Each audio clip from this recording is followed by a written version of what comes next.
So this webinar is about why should we innovate and what is the importance of innovation for your business. I kind of assume that if you're on this call, you think innovation is important, you probably realize it's important for your business, but I'm going to go through that topic, and we're going to cover concepts of innovation and talk about how to innovate, show some examples of innovation, and show the results of not innovating and things like that, and hopefully it all makes sense. But as I said, please interrupt me either on the microphone or using chat if you want anything explaining.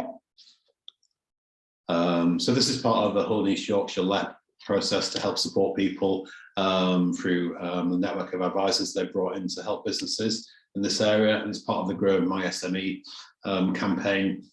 Specifically, this is about the ICT for growth opportunity, and although you could apply innovation to any part of the business. And really the whole thing around the ICT element of this is to help businesses understand why digital is important and how digital works, and in this case thinking about innovation. So thinking about how you can use new technology and implementing that in your business, giving you advice on any kind of software, looking at things like cybersecurity, and also using digital to innovate your product or service or whatever it is you offer as a business. So firstly, I'm going to start by talking about the concept of innovation. So what is innovation? It's actually a fairly esoteric term in some respects, and a lot of people often struggle to define what it is for them. And I think if you're going to be innovative, you should have a definition of innovation for your organization. And that definition is going to change depending on what it is you sell, what services you deliver, or whatever it is your organization does. You're going to have a different definition of innovation. But I would definitely recommend that anyone who's going to innovate should figure out what is innovation for them as an organization. We can take in the UK, we can look at what the government thinks about innovation, and they actually published their innovation strategy, their most recent version, in July 2021. And this is how they create, this is their definition of innovation. And as you can, I know you can all read, but they define it as the creation and application of new knowledge to improve the world. It's a process that drives the human progress. It's the process that brought televisions into our homes, put planes in the sky, and created the vaccines crucial to ending the COVID-19 pandemic. So their definition of innovation is very lofty. It's about doing these big things, the things that advance civilization, and the things that solve massive, massive problems. Now, this innovation definition is fine, and it's very innovative, and it's far-reaching in terms of its ambition. But for an everyday business, it's probably a little bit too lofty. So we tend to think of innovation as something different. So we know that in the progress of humankind, we've done lots of things. We've had the Wright Brothers flying. We invented radar in the Second World War. We ended the Second World War by inventing the atomic bomb. We've done lots of amazing things, like find the structure of DNA, put a man on the moon, and we're doing much more space exploration today, and we've invented meat alternatives that taste like hamburgers. So all of these things are big, big innovations. Okay, thanks, Danny. I'm just reading what you said. Okay, cool. I just started reading your chat, but I'll happily just listen. But these government sort of like initiatives are very academically focused and focused on the big, big things. Often don't mean much to even fairly large businesses. Unilever, GlaxoSmithKline are not solving this level of scale of problem. So we have to think of a different innovation definition of innovation for normal businesses. And we tend to use the innovation definition, which is on the screen here. And it's the act of translating an idea into a product which has value for which a consumer will pay. And so it's very commercial in its definition. It's not about advancing humankind, it's about generating value, and that's value for your organization. So if you're going to define innovation for your own organization, you need to figure out what's your product. So it could be a service, it could be about a physical product, it could be lots and lots of different things like education, etc. And value, you have to convert these ideas into value because it needs to generate revenue for which somebody will pay. But that value isn't always about a cash transaction and putting something on the shelf that someone buys. The value from innovation could be about enhancing your reputation. It could be about generating data. It could be about creating new knowledge for your organization. It could be about doing things faster or more efficiently. It's not always about pounds brought into your bottom line. So our definition of innovation is commercially focused. It's about defining what that product is of your, so what the product of your innovation is going to be, and then what value it creates for you. And obviously it has to recognize what a consumer wants and solve unmet needs, otherwise they won't pay for it. So that's innovation, or how we see innovation. You will also heard the term disruptive innovation, and this is one of these business terms that a lot of organizations are dealing with today. They're all looking at how can we be more disruptive, and how can we avoid being disrupted. And there's some famous examples of that, like Netflix, Airbnb, Babylon, etc., etc.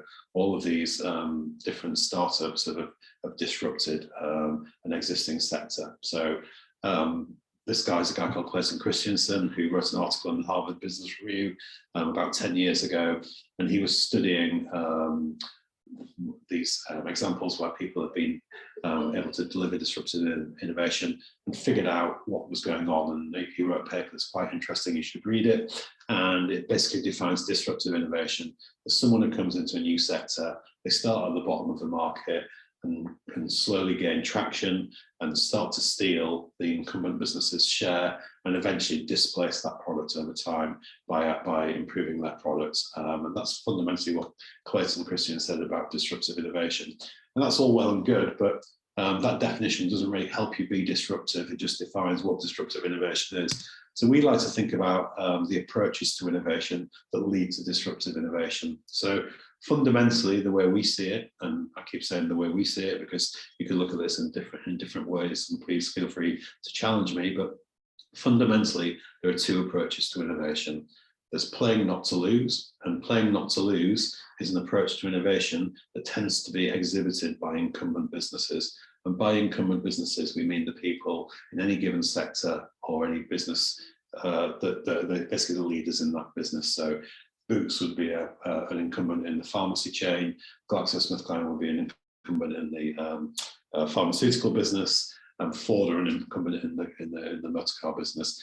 And basically all of these businesses primarily have an approach and posture towards innovation that we would classify as playing not to lose. And playing not to lose means that their primary aim is trying not to screw up where they are today. So, fundamentally, these guys are getting paid every month. They have careers to manage. They have shareholders to keep happy, and they have a product which is already very successful.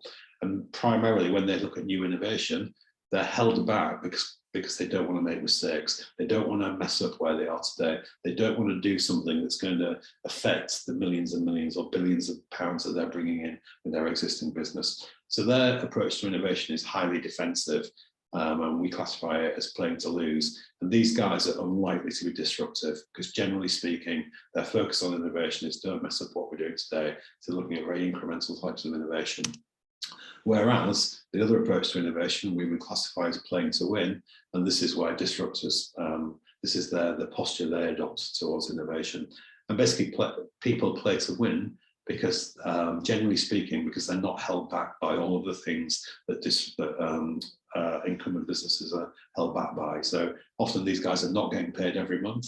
They don't have a boss. They don't have an existing market to keep happy. They don't have shareholders to keep happy. They're not trying to get their bonus every year because they're not getting one.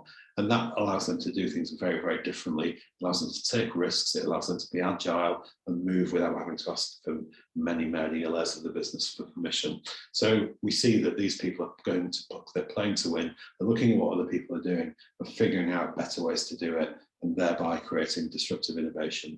So if you want to do disruptive innovation, you need to basically have a posture which is playing to win and going out there, being aggressive, being ambitious, and being agile, and then hopefully disruptive innovation will follow.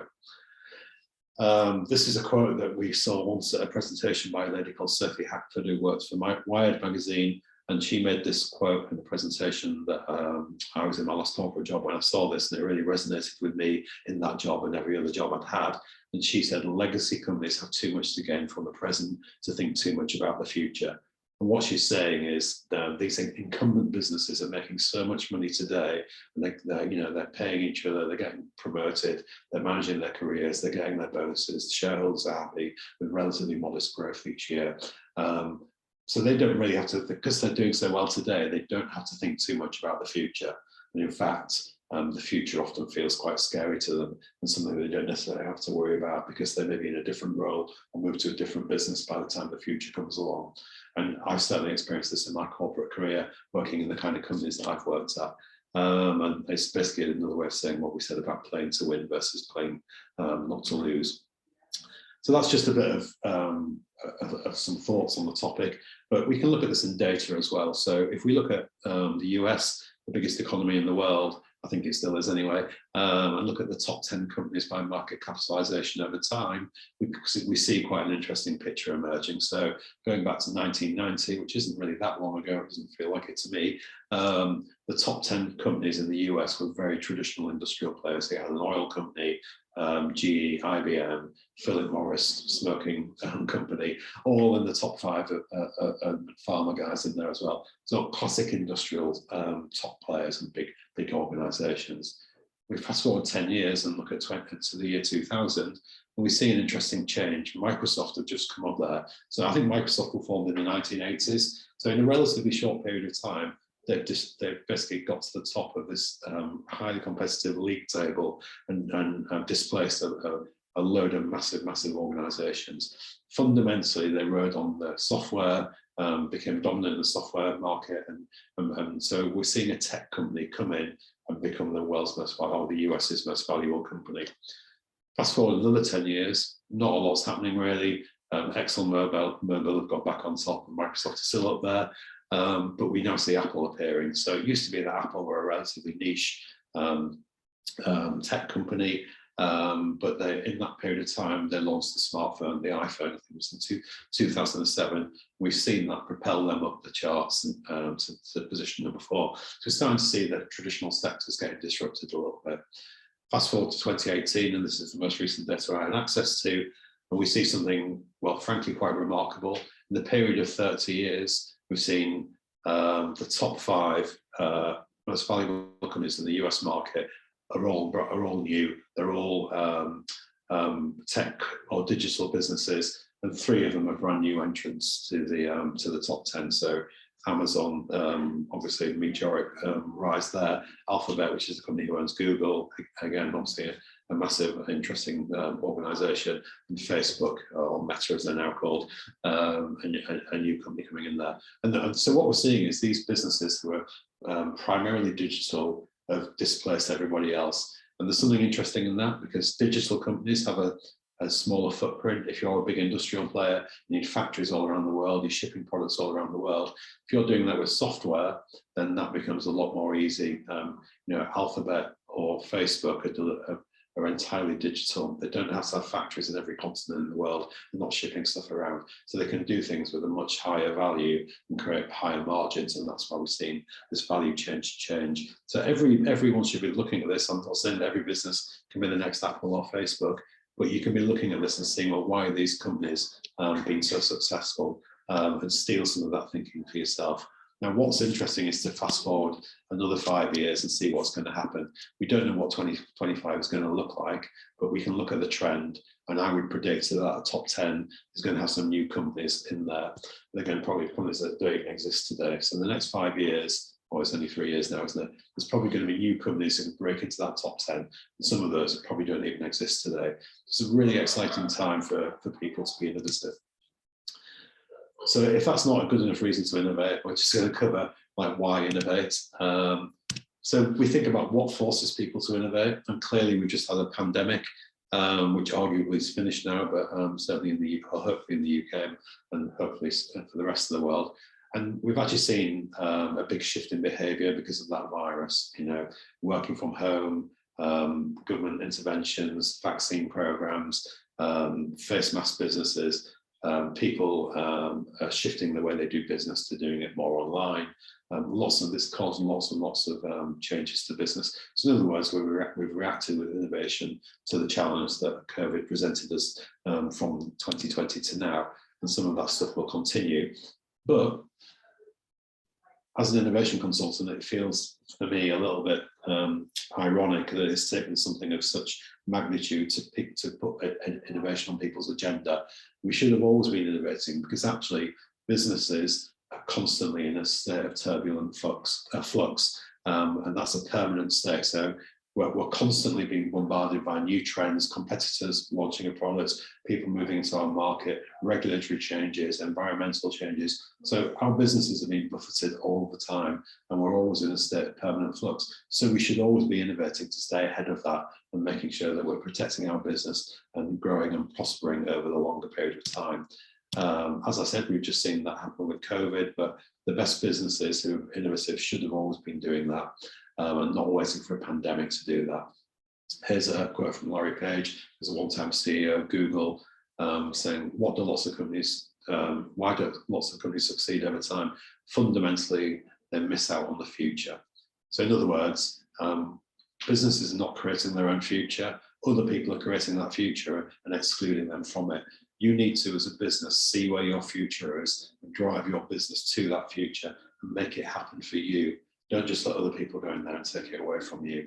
And a classic example of that is Kodak, who filed for bankruptcy not that long ago, but they obviously had a business model which was from physical film, and they were eventually displaced by digital. Now, the irony of this is that Kodak actually invented the digital camera in the 1970s, but never saw a commercial opportunity for it because they were blinded by what they were doing, which is selling physical film. So it's a really classic example of corporate failure. It's another guy from JP Morgan here talking about tech companies, saying tech companies want to eat our lunch. I mean, every single one of them.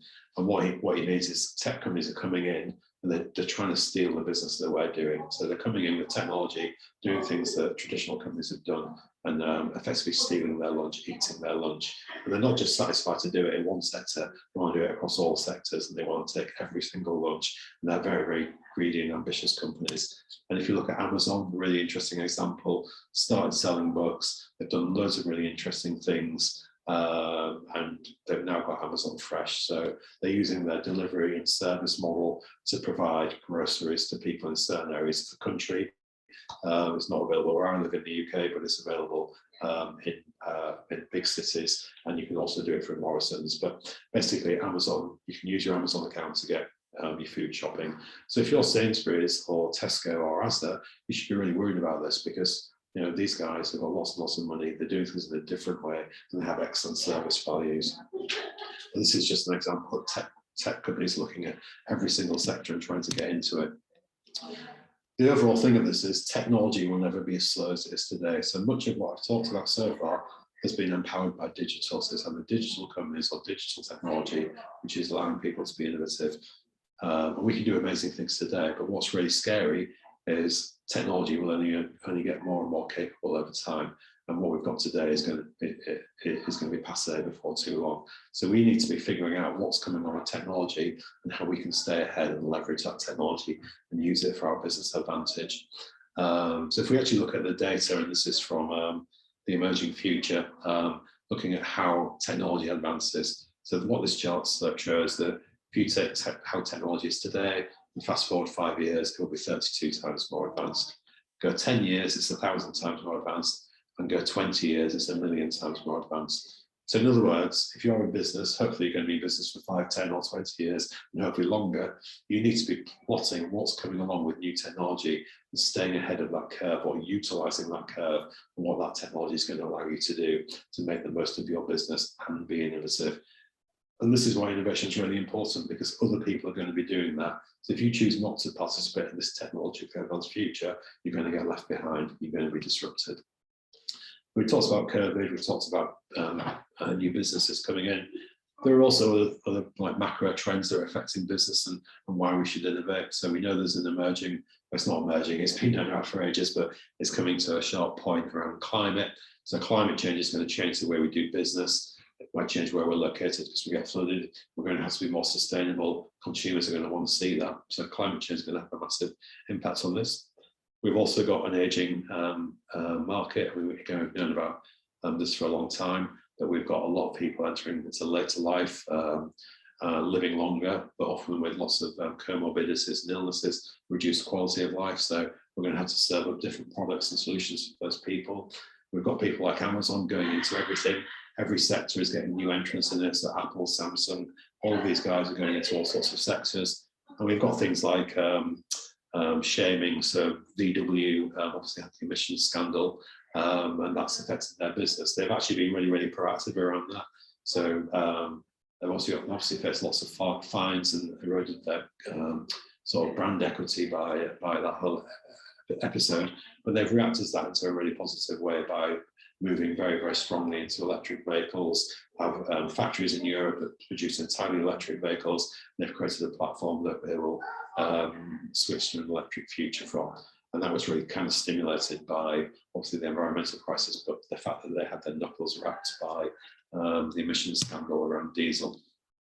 Some other cool things just to check in on, things like omics, so the science of understanding our body. We can have our microbiome analysed, which can give us advice on our diet, looking at how the bacteria and viruses and fungi that live in us and on us affect our health. That's a really interesting way to personalise new health interventions. We've got genomics, which allows us to look at our DNA structure and predicts what things we might be at risk of in the future, so we can modify our lifestyle, take new medicines, change our diet, be more active, read more books, etc., etc. So this kind of technology can be used to innovate for traditional businesses to provide personalised solutions to their consumers moving forward.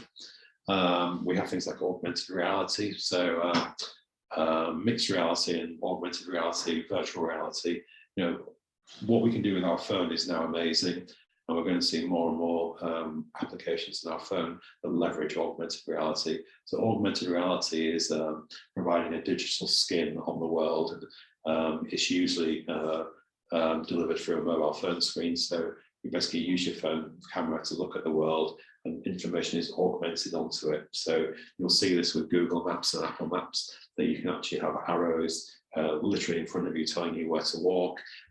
We have lots of Pokemon Go is a good example of augmented reality, where you're hunting out for Pokemon in the real world using your phone to identify augments in the natural environment. There are loads of really interesting opportunities to innovate around that, around education, healthcare, and choosing the right products in the supermarket, etc. We've got some interesting trends around space. So we've seen lots of activity with Elon Musk and Virgin Galactic looking at space travel. And Elon Musk made a famous quote in 2013: "I'd like to die on Mars, not just on impact." In other words, he thinks that he will be living on Mars, and that's where he's going to die. But to enable that, we obviously have to have transport. We have to be able to make things in space. If we're going to colonize space, then we're going to have to take everything with us. We obviously can't do that, so we can actually make stuff in space. So people are looking at 3D printers that will work in zero gravity environments, and there's a whole industry of innovation and set of innovation activity that sits behind that. There's something really interesting around shameable business models. So this is a guy called Milton Friedman, who's a famous American economist, and in the 1970s, this was pretty much the prevailing view of business, that it's your social responsibility as a business to improve your profits. So in other words, to make money, to create wealth for your shareholders and grow your business. Whereas now we're actually looking at a different kind of a slant to business growth and around creating sustainable business models. So if your business model is not sustainable, either ethically, environmentally, or basically we need to keep consumers and customers are going to choose whose products and services they buy based on how reputable that business is. And if you're doing things which are disreputable, then that can destroy your business. And if we're watching Prime Minister's Question Times at the moment, we're seeing him under lots of scrutiny today because of perceived unethical behaviour. And that's probably going to cause his downfall. The same is very true in business. If you do something that's shameable, and your competitors can attack you, and it can destroy your business. So sustainable business models, one of those would be mobility as a service. We know that in the EU we have targets to cut CO2 emissions by 2030. a 40% reduction, and we're going to see an explosion of mobility as a service. And we're seeing things like obviously there's a picture of a Nissan Leaf there, that's been around for a long time, but showing that electric vehicle technology is becoming cheaper and more and more capable in terms of range and the quality of the cars, all of that kind of good stuff. Volvo are looking at a different way of buying a car. So there's a thing called Volvo Care, where you can lease a car from month to month rather than commit to buying it over 3 years, which means that you can be more flexible about ownership. So if you don't need a car all year round, then you don't necessarily need one. So they're just providing the car almost as a service. We obviously have things like Zipcar, where you just go and pick up a car using an app. And there's an example of Cruise I think that's in San Francisco, which is basically a driverless car, which autonomously drives around the city and picks people up and uses AI to create the most intelligent route so they can have the lowest environmental and traffic impacts. So there's loads and loads of activity around this moving forward. The sharing economy is something that's also really interesting. So the whole thing about, if you buy an electric drill, there's a stat that you only ever use it for 10 minutes in its whole lifetime, then throw it away, which is obviously a crazy thing to do. So there are lots of business models around shared ownership of things like that. And there's a great example there of Borrow My Doggy. So rather than having your own dog, you can borrow someone's dog if you just want to use a dog's car for a walk. And obviously it helps the people who are the dog owners because their dog's getting exercise potentially while they're at work. So some really interesting sharing economy models that will come out, which obviously are good from an environmental point of view. So we tend to think about 3 things that underpin innovation in the modern world, and we call it be disruptive, think differently, and embrace digital. So these are all challenges that businesses are finding today. So they're all talking about disruption and how do we be disruptive. They should be thinking differently, and they're figuring out how to use digital. So I'm just going to check in on each of those topics quickly here. So the first one, be disruptive. So we mentioned disruptive innovation, and we've seen some famous catastrophes in the corporate world where businesses have been entirely disrupted.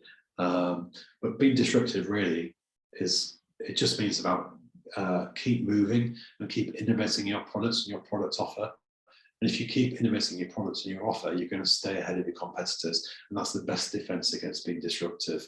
So don't look over your shoulder at what everybody else is doing. Figure out your own route forward and make that happen. That's the best way to defend against being disrupted. You should be ambitious and take risks. And you should feel comfortable about that because you know your market and your consumer better than anyone else. If you can stay close to them and move your innovation in line with what they want, then you're going to effectively disrupt yourself continuously and continue to keep your customers happy and thereby be disruptive yourselves. Next slide is think differently. So thinking differently is a big challenge because all organizations tend to think similarly because they employ a certain type of person who is educated in a certain way and has the qualifications that allows them to fit into whatever sector it is they work. On top of that, most sectors have a certain type of culture. So if you work in banking or pharma, there's a generally prevailing culture and people tend to fit into that. And on top of that, people tend to move around from one business to the other in the same sector, basically bringing the same ideas to every sector.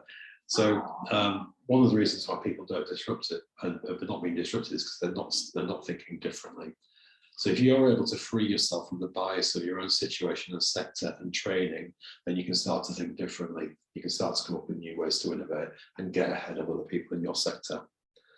And then finally, in these 3 Ds, we talk about embrace digital. So we're not saying that everything must be digital because that doesn't make sense. You can pretty much make everything digital. I can make this pen digital, but do I need to? We should only use digital technology where it makes sense and where it offers meaningful benefits to that consumer or the experience of using that product. That said, technology offers a massive, amazing wealth of diverse opportunities for us to be innovative and disruptive. So we should always consider it. We shouldn't always leverage it. We should always consider it. And as I said before, technology is only becoming more and more advanced. So if there's a technology that doesn't allow you to help your business today, look forward to the future because something will come in, something will come. And innovators need to be plugging into that technology and figuring out how to utilize it. Just a quick example of thinking differently. The Wright Brothers were the first people to put a heavier than air machine and create manned flight. At the time, the perceived or the received wisdom was it was impossible to fly in a heavier than air machine. We had people with balloons, which are obviously lighter than air, and that's how we flew. But all of the engineers and the people who were looking at aviation were thinking you couldn't get a heavier than air machine into the air. The Wright Brothers were the first people to achieve this for two reasons. So firstly, they were naive. They were actually bicycle manufacturers. So they were engineers who were able to try and fail, but they were polluted by the received wisdom of the sector and were able to try and crack the problem. They also experimented, had lots and lots of visions and versions of the technology that eventually got them into the air. So that naivety and thinking differently, thinking it can be done, and working and striving to experiment eventually gets you to the solution. Not always, but hopefully it will if you're persistent enough and clever enough. This is an electrical bike company called Van Moof, who makes some really nice electrical bikes. They had a business problem. They were selling their bikes online, and they were finding there was a massive amount of bikes that came to customers, but they were broken. So they were putting them into boxes, shipping them around the world, and getting loads and loads of complaints because things were broken, which is obviously bad from a PR point of view, but obviously cost them a lot of money in terms of replacing items, reshipping, etc. So they did a really smart piece of innovation. They basically just put a picture of a TV on the box. So rather than doing something out there and outlandish and costly to solve the problem, they thought very laterally, and they put a TV on the box, and that stopped people throwing the boxes around because they thought there was a TV in there, and that obviously protected the bikes. It's a really nice example of how innovation doesn't always have to be a massive technological leap forward. It's just about being smart and doing something clever. There are three things you need in place to be successful innovation. I'm just going to quickly check in on those. So the first one is strategy. So do you know where your business is going, and possibly more important, why they're going in that direction? So if you were in an organization, what's your organization's strategy? Do you know it? Is it good? And ask yourself those questions. Be critical. A good strategy should be well communicated. In other words, everyone knows what it is. It should be easy to understand, so everybody at every level in the organisation should understand it and be able to implement it. They should really inform everything you do. So if you're doing an operation in a business or you have a role in the business, is what you're doing aligned to the strategy of that business? And if it's not, then you should be calling that out and perhaps changing what you do, or perhaps even changing the strategy. A good strategy should account for tail and headwinds on the business. So there are things that obstruct businesses and things that help businesses. And our strategy needs to be flexible enough to capitalize on things that help and react to the things that are holding us back. So that's flexibility. And the strategy should be ambitious, so it should be inspiring, but it should also be achievable, because if you're going to say you're going to be the world's #1 company in the world, you're going to make more money than everyone else. If the people in your organization don't think that's achievable, then they're not going to get behind the strategy. So it has to be ambitious and stretching, but equally it has to have credibility and it has to be achievable. Otherwise, nothing will happen. So that's the first thing, strategy, which is kind of where are we going. The second thing is the process. So how are you going to get there? So what's your process for innovation? You should have an innovation process. You should have things that keep you abreast of what's going on. You should have tools to manage innovation.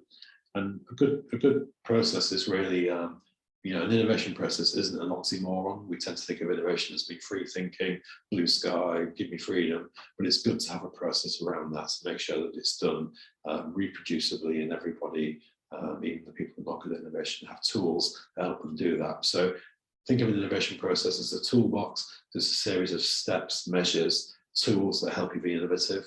There are methods to do things. A good process needs to be helpful. In other words, it should be easy to use, and it shouldn't be making you do things that don't have any value. It needs to be agile, because you need to be able to tweak it and react to things as your business develops and as things happen. It needs to avoid waste, so it shouldn't be wasteful in terms of time, decision making, being cumbersome. and we have this concept of an innovation sprint, and we'll come back to that in a minute, but it's called an innovation sprint because it's trying to give you that sense of urgency and give you something that's quick and agile to do. And then the third thing of the essentials of innovation is the culture. So we talked about strategy, we talked about process, and the third one is culture. So this is about how does it feel going on that journey. And frankly, culture is by far the overriding factor. So you can have the best strategy in the world, you can have the best processes in the world. If the culture is wrong, then it's all going to count for naught, and you need to work on your culture. So culture is kind of that undefinable feeling you get when you work somewhere. So it's not about having fancy beanbags in the lovely office and beautiful part of the town. It's not about that at all. And in fact, a lot of those businesses are all front. They don't often don't have a good culture. They tend to compensate by having fancy offices. It's about that feeling that people understand you, you're motivated, you go to work energized, people are not battering you down, you're incentivized to do the right thing. And we should think about innovation and the culture as being as important to a business as training is to an athlete. And you can't just turn on a culture, it has to be built over time, and it has to include everyone at every level. And as soon as people start to go against the culture, especially in leadership, and that destroys it very, very quickly. There's some really, really difficult things to get right, and people will know when they've worked in a good culture. Equally, they will know when they've worked in a bad culture. And as an organisation, you need to figure out what that is for you. So a healthy innovation culture means that innovation is always on. So we don't just do innovation once or twice a year. We should have a culture where innovation is always welcome. We should be able to challenge people. We should be able to put ideas on the table. We should also say that everyone's job is innovation. So we tend to think in a lot of product companies that R&D or marketing are in charge of innovation, but it should be everyone. You know, the guys in the factory know the product's way better than the marketing guys or the R&D guys, so they should have a role in innovation. Equally, the supply or logistics or every other function should be involved in innovation, because innovation is not just about the product, it's also about the way you do business. So we should be thinking about innovation as being part of everyone's job. Innovation is about experimenting, so it's about doing things to figure out what's going to happen. So it's not about having success always, it's about experimenting, it's about learning. So you should always be learning, and it's okay to fail. And I know that these things are actually platitudes in a lot of organisations. So most organisations will say it's okay to fail. Most organisations will say they're learning organisations to experiment, but often the experience of working there is the failure is a bad mark again, is a negative mark against your career. So you need to create a culture where that is not the case. We should be outside focused, even if you're responsible for innovation, steal ideas from other people, bring new ideas in. You know, you shouldn't feel that you've just got to do everything internally. There's obviously a lot of innovation that goes on outside, and you need to be capitalizing on that, bringing in new technology, working with partners, be outside focused. Leadership is really important in innovation culture, and leaders should understand what motivates their team. The good news for leaders is that this is not always about promotion, it's not always about salary. People are more motivated by having a boss that understands them, gives them tasks that motivate them, regardless of what they're paid. So you should understand that as leaders. A culture should restrict barriers and minimize any barriers to being innovative, and there should always be a passion for projects. So how many projects have you worked on where you don't have a passion for it, or the team doesn't have a passion for it? If they don't have a passion for it, it's going to go nowhere, or it's not going to get there quickly enough, and the end product's not going to be great. So this is really hard stuff to get right, but if you get it right, you can have an amazing company to work for. It can be a great place to work, and you're going to have some great innovation. So just thinking about innovation, it's all about solving problems. And here's a famous Einstein quote, and I'll expand on this in a minute, but he said if you had an hour to solve the world, solve a problem, you'd spend 55 minutes thinking about the problem and 5 minutes about the solution. So in other words, whatever sector you're in and whatever business you work in, immerse yourself in the problem, immerse yourself in that sector. And then when things come up and you have to fix things, the answers often become simple. I think the next slide is a video which I'm going to play, so give me a chance to have a drink. But so if we think about electric vehicles, there's a big problem. So the classic problems with electric vehicles are they're too expensive. I can't charge it at home, so I'm off streets charging. It takes too long to charge. why would I buy it now when I know it's going to improve in the future? I'll just wait till they get better. So these are all the things that are blocking electric vehicles today. So there's a Chinese company called, I think they're called NIO. I'm just about to show a video of how they've addressed this problem. And they've addressed this problem by confronting the problems and building a new business model and a product that addresses that. Let me just play this video and hopefully you can hear it. And hopefully it works.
So what you've seen there, what you've just seen there is it's not the future. This exists. This is available in China. It also, I think they've gone into Norway or one of the Scandinavian countries. But basically, this Chinese car manufacturer has addressed some of the key problems with electric vehicles. So what you saw there is the car, when it needs charging, you rock up to like a sort of a garage structure, and they've built the infrastructure in the countries where it exists. And you basically, the car automatically drives into the garage. It sits on the platform. It has its dead battery taken away and it's replaced by a fresh battery. Then you drive off again, and it's all done very, very quickly. So what they're doing is addressing the key challenges of electric vehicle ownership. So firstly, the cars are actually sold without a battery. That allows them to do them at $10,000 cheaper, because the reason why battery cars are so expensive is the batteries are really expensive. So they're taking that out with a different business model, which is addressing that key problem around price. And instead you have a subscription to a battery service. So that means that you can go and charge a battery at any of these places. What's also great about it is it means that that platform could adopt future battery technology. So as batteries get better, the car doesn't have to be thrown away. We just put the new battery in using that system, and it's very, very easy. So as a consumer, there's a benefit because it only takes 3 to 5 minutes to change your battery effectively, and there's a lower price barrier. So it's a really imaginative way of dealing with the problem of electric vehicles, or the perceived problems of electrical vehicles. So that was done by looking at the problems, immersing themselves in the problem, and building a business model and a new technological solution around that addresses the issue. Get to the next slide. So we call this developing two things, the stimulus and insight. So if you want to understand the problem, you have to be continually out there gaining stimulus and gaining insight. And the difference between the stimulus and insight, the stimulus and insight are effectively the raw materials for anyone who wants to innovate. Stimulus is like the tangible stuff, so it's about understanding about technology, what trends are happening in the sector, what scientific literature is coming out as publications, what our competitors are doing, what regulatory changes are there, what conferences are telling us, what our colleagues are telling us, and that's all the highly tangible stuff. It's like the technology kind of stuff. So what stuff is possible for my business? And insight is different. It's the softer side of it. It's about the more empathetic side of it. And it's about understanding your consumer or your customer by getting close to them and spending time with them. So it means about going to where your customers buy and use or access your products and talking to them, observe them, develop empathy for them. And what we're saying is the best innovation shouldn't be stimulus-led. So you can do all sorts of things with technology. The best innovation needs to combine stimulus and insight. And that's where you get to really great innovation. if there's no insight, there's no consumer need being solved, then the innovation is not going to be good. And I'll explain that with an example. So iPod and iTunes is a classic example of combining stimulus and insight. So when iPod came around in the early 2000s, I suppose, that was driven by technology, and battery and storage technology allowed you to convert all of your music into MP3 files and carry it around with you and listen to it wherever you were. That was technologically led innovation. And as a consequence, Sony had one, Creative had one, Apple had one. Apple were quite late to the party. Arguably theirs was better because it was nicely designed. But actually what was really interesting about what Apple did was they also had an insight around music, and they combined the stimulus with the insight to create iTunes. What they did is they did consumer research and found out that people love music. A significant number of consumers didn't like going to a record store to buy a CD because they felt it was a judgmental experience. And that insight led them to create iTunes. So it used to be that you bought a CD, you ripped the CD to your computer and downloaded that to your MP3 player. They completely changed that by went straight to streaming. So you buy the music from their iTunes platform. So therefore, they created a new business model that arguably has destroyed the music industry. That's for another day. But what it did do is create a great business for Apple, and that was done by the insight, understanding how people consume music, what they didn't like about buying CDs in the record store. I'm just going to give you another quick video to give my voice a rest, and this is if you've seen the film Brexit with Benedict Cumberbatch, I'm just going to play you something about that, and it's a great example of insight as well. I'll explain after I show the video.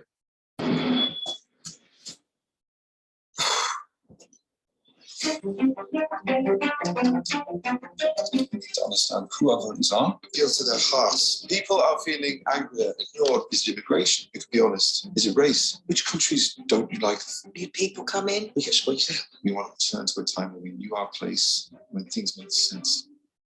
Fictional or not.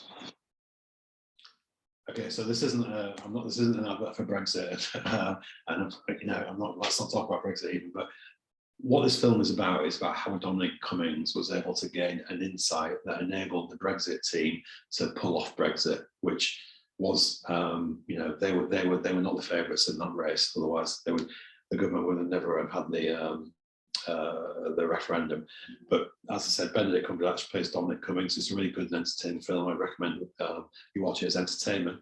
But the reason why Dominic Cummings was able to mastermind this thing is because he generated his own insight around people. What they figured out was that you had people who would staunchly remain and staunchly leave, and you were never going to change those people's opinions. But there were people in the middle who they thought they could target and influence. So in other words, they went to talk to those people, and rather than spend hundreds of thousands of pounds or even millions of pounds on focus groups and going and using a market research company, he just went into the pub, and the scene I just showed you is him going around the pub, buying people a pint and asking them what they think about Europe and what scares them about Europe. They converted that into messages, about Turkish immigrants and all that kind of stuff, and then targeted it to that middle, the undecided middle, and were able to change enough people's mind to get Brexit through.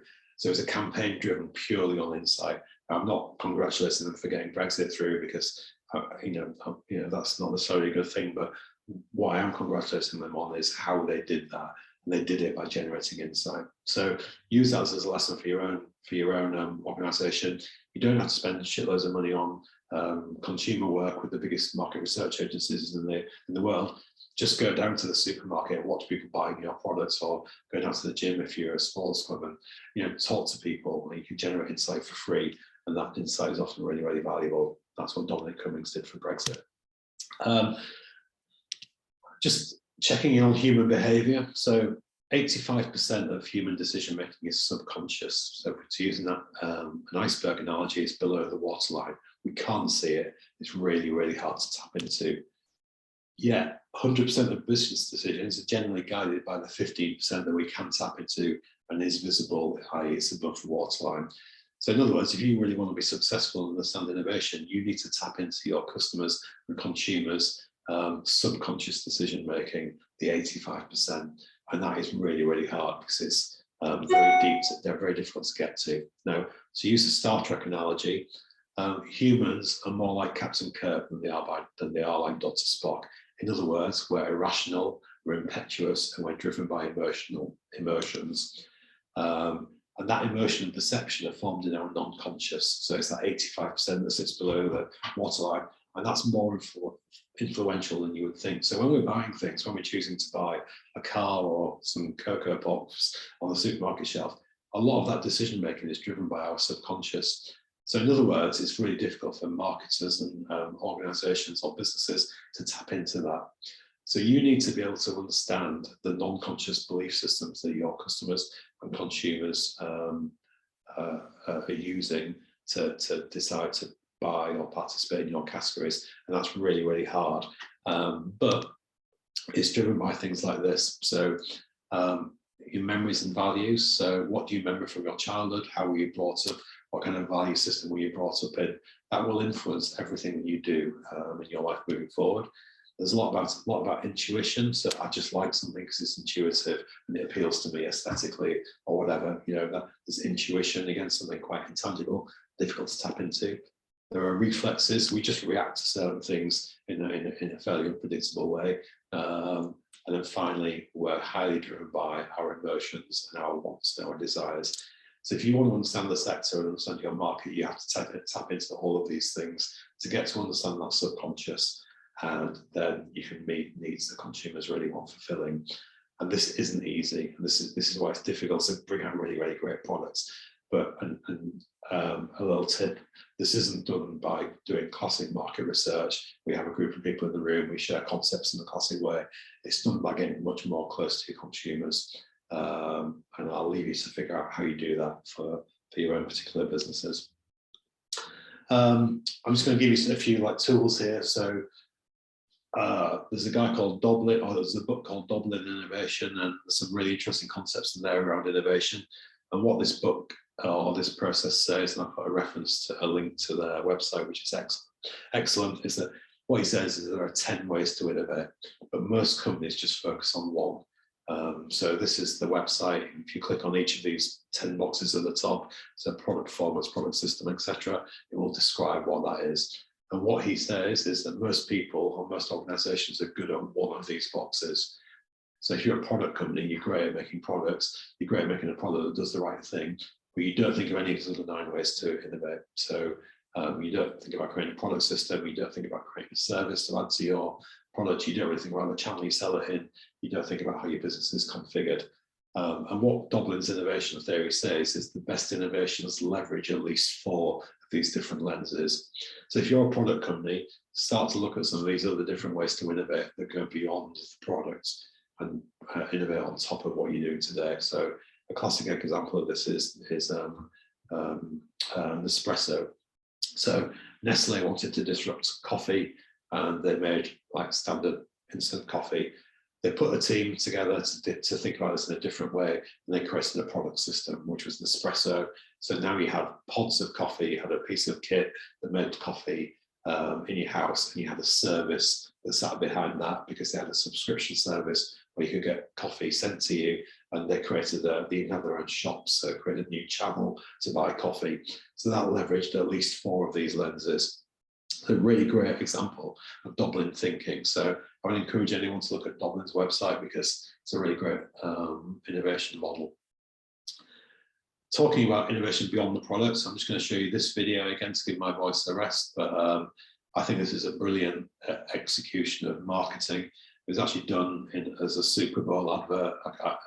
It's quite old now actually, but it was one of the adverts that's run at halftime during the Super Bowl, where big businesses compete and put big showcase advertising adverts in there. This is one that they did for Always, which, if you're not familiar, is a sanitary product for girls and period. Let me just play the video. Hi. Okay, so I'm going to just give you some actions to do, and just do the first thing that comes to mind. Show me what it looks like to run like a girl. Yeah.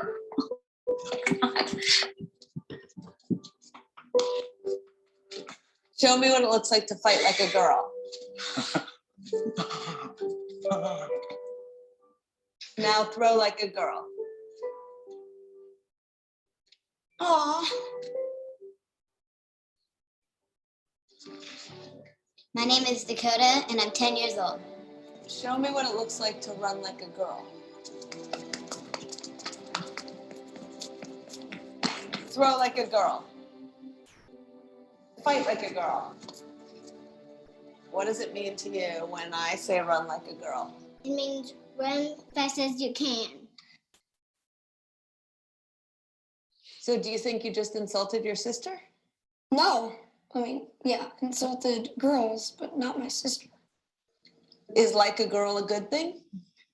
Actually, I don't know what it really, if it's a bad thing or a good thing. It sounds like a bad thing. It sounds like you're trying to humiliate someone. So when they're in that vulnerable time between 10 and 12, how do you think it affects them when somebody uses like a girl as an insult? I think it definitely drops their self-confidence and really puts them down, because during that time, they're already trying to figure themselves out. And when somebody says you hit like a girl, it's like, well, what does that mean? Because they think they're a strong person. It's kind of like telling them that they're weak and they're not as good as them. And what advice do you have to young girls who are told they run like a girl, kick like a girl, hit like a girl, swim like a girl? Keep doing it because it's working. If somebody else says that running like a girl or kicking like a girl or shooting like a girl is something that you shouldn't be doing, that's their problem. Because if you're still scoring and you're still getting to the ball on time and you're still being first, you're doing it right. Doesn't matter what they say. I mean, yes, I kick like a girl and I swim like a girl and I walk like a girl and I wake up in the morning like a girl because I am a girl. And that's not something that I should be ashamed of. So I'm going to do it anyway. That's what they should do. If I asked you to run like a girl now, would you do it differently? I would run like myself. Would you like a chance to read it? Yeah.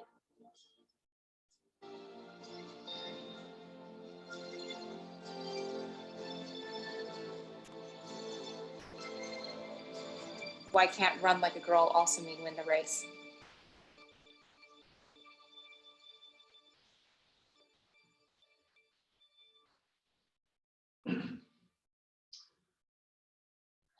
So that's a different way of innovating. It's actually a way innovation around connecting with the consumer, really. Sorry, oh my God, what am I doing?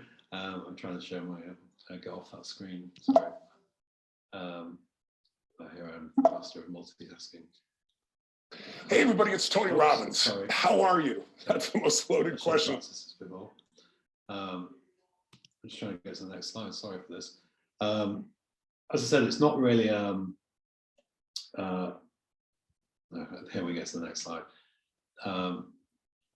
It's not really an innovation; it's a product innovation. It's about connecting with the customer. I personally think it's a highly inspiring piece of communication.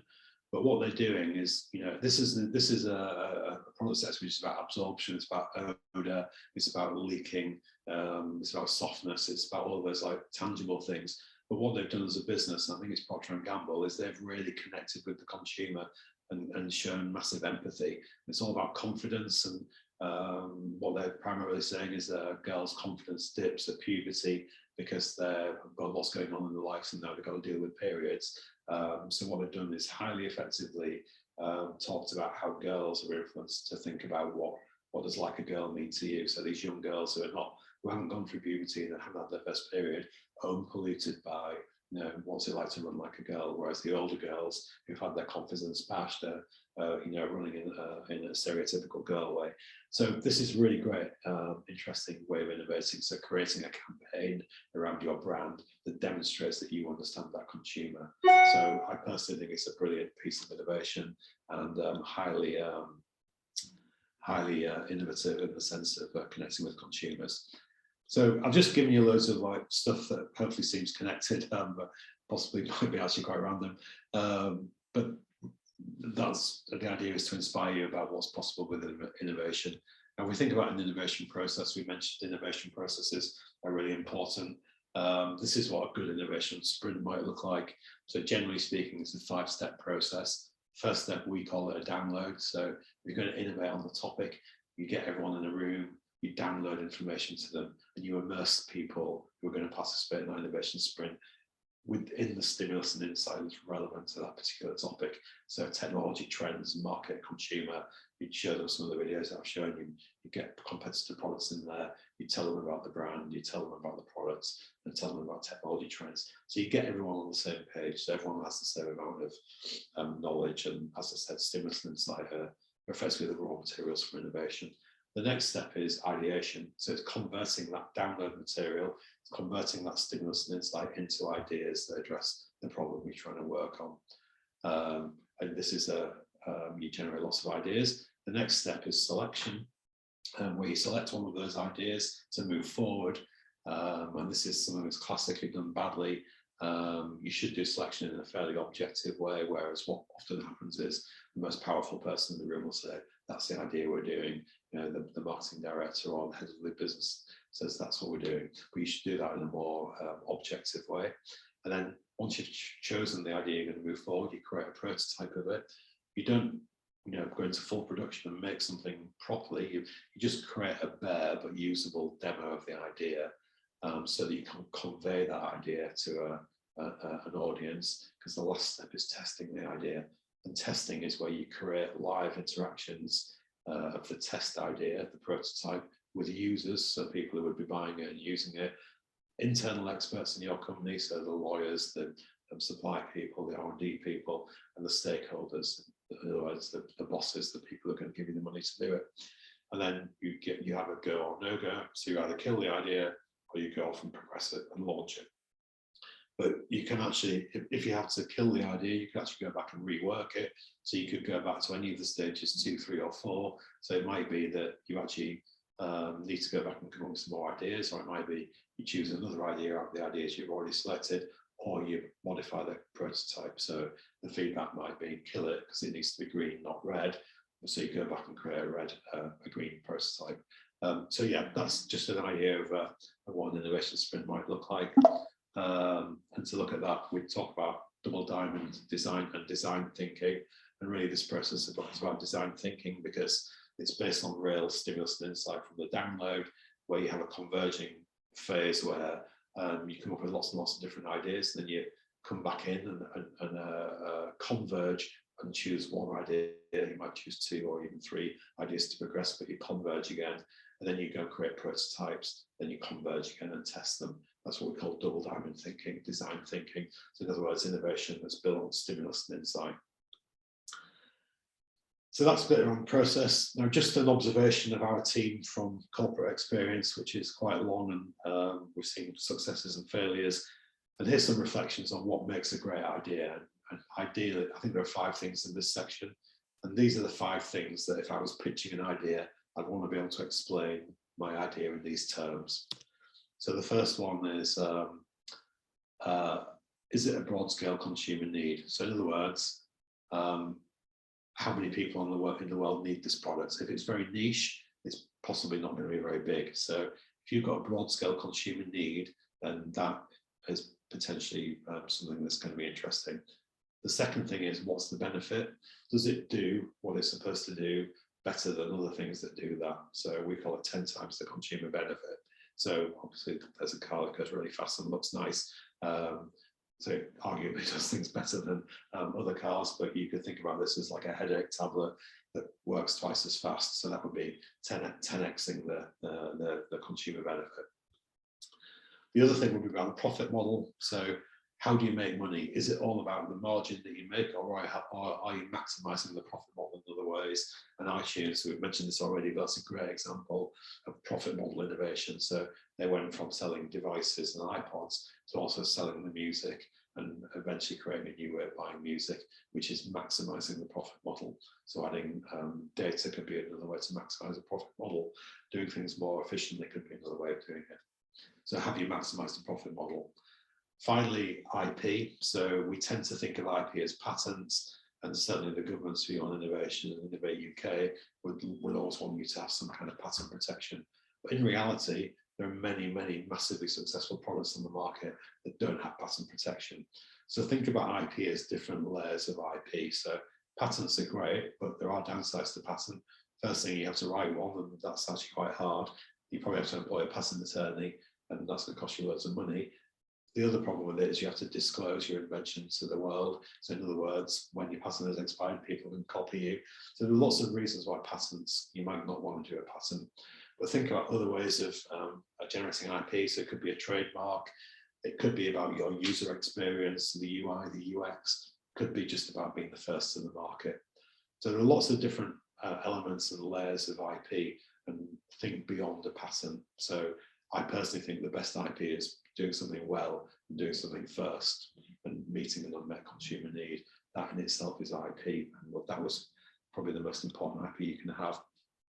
The second thing is looking at your competitors and establishing your right to win. So in any sector, there's going to be other people selling products in that market. You need to understand that competition and be able to articulate why you can go into that market if you're not already in it, and how you can beat those people. So you need to, can my business go into this area? Is my brand credible in this area? There are lots of examples where brands have gone into new areas and they've not won because they've just not had credibility in that area. So you need to establish your right to win in that competitive set. So those 5 things are really things that you should address in the pitch. So if you're pitching an idea, if you can cover all of those 5 elements, you've probably got a very strong idea. We're getting towards the end of the presentation now, but in a world where you're innovating, you're going to have lots of ideas. And generally speaking, there's usually no shortage of ideas and opportunities in an organization, but you've got to figure out where to place your bets. You can't just do everything. You probably haven't got the resources or the money to do everything. And probably not everything's the right thing to do. So to have success over the long term, you have to be carefully selective about what you do and when you do it. And you shouldn't just leave that to luck. There are lots of pipelines where people just throw things in there, they run the projects, it's kind of like left to luck. Everyone feels like they're doing their job because there's a pipeline of lots of projects in it, but because they haven't placed the right bets, then they don't necessarily have success over the longer term. And the model that you can use to look at this is, we call it an innovation portfolio, but if you brought McKinsey in, they would use exactly this model. It comes from a Harvard Business Review article, but it looks at different definitions of innovation. So not all innovation is the same. Some innovation is more innovative than others, but it all has value. And what we do is plot innovation on 2 axes, so technology and consumer or market. We have 3 horizons of innovation. We've got incremental innovation, adjacent innovation, and radical innovation. And incremental innovation is where you have an existing technology and you serve it to your existing consumer or market. And adjacent innovation is where you bring in a new technology, but it's not a new technology, it's an existing technology, but you're just not using it today, or you move to a new consumer or market. Again, you're not creating a new consumer or market, it's just that you don't sell to that consumer or market today. So that's incremental innovation. And radical innovation comes in where you've come up with a new technology or you've invented a new consumer or market. And what you have to do as an organization is figure out where in these 3 horizons are you going to play. And what the Harvard Business Review article says is you should spend 70% of your resource on incremental, 20% on adjacent, and 10% on radical innovation. And the reason why that is so is because if you don't spend most of your resource on your incremental innovation, is your existing business dies because you're not innovating on your core products. Jumping into adjacencies is relatively low-hanging fruit because you're kind of seeing what's working out there for other people and bringing it to your offer. And then the radical innovation is often hard because it means you have to be innovative. It means you have to use new technology, and you might not have the skills internally to do that. But you should be doing that because that's going to be your future and it's going to be where your product moves to. What's interesting about this matrix is the returns are opposite. So the returns you get from your incremental innovation are 10% of the returns you get as an organization, whereas the returns for your 10% of resource spent on radical innovation can deliver 70% of your returns moving forward. So in other words, there's a massive carrot for doing that small amount of radical innovation. So that's what the model says. I put a reference at the bottom right there, of where that article is, but your organization, you can set your own ratio, you can change the definitions on the axes if you want to, but the whole point is you set out a systematic way to innovate and innovate in different horizons of innovation. Innovation to keep your current offering fresh, innovation that's relatively low hanging fruit by using new stuff from outside, brand new innovation by being imaginative and innovative about what you do.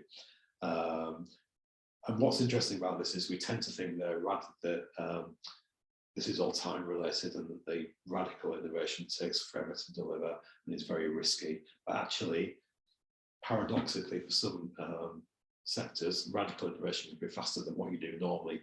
So if you work in pharma and it takes you 10 years to develop a new product, but a radical innovation could be something digital, then that's actually something that can be delivered quite quickly. So there's a bit of a paradox in terms of radical innovation can actually be done often with lower risk and with faster and cheaper effort than classic R&D. Okay, so that was my last slide. So what we've covered is some examples, some theory around innovation, a way to think about innovation, some tools to help you innovate. Hopefully you agree that innovation is important for every business. And then finally, we've talked about how do you have innovation success over the long term. And that's about being systematic about where you're going to place your bets, being wise, understanding your consumer and your market, and delivering innovation in line with what they want to see. So that's the end of my presentation. I'm just going to finish with a couple of slides about the Hull and East Yorkshire Growth Hub, which is what we're part of. This webinar is being provided by the Digital Catalyst support, which is all about using digital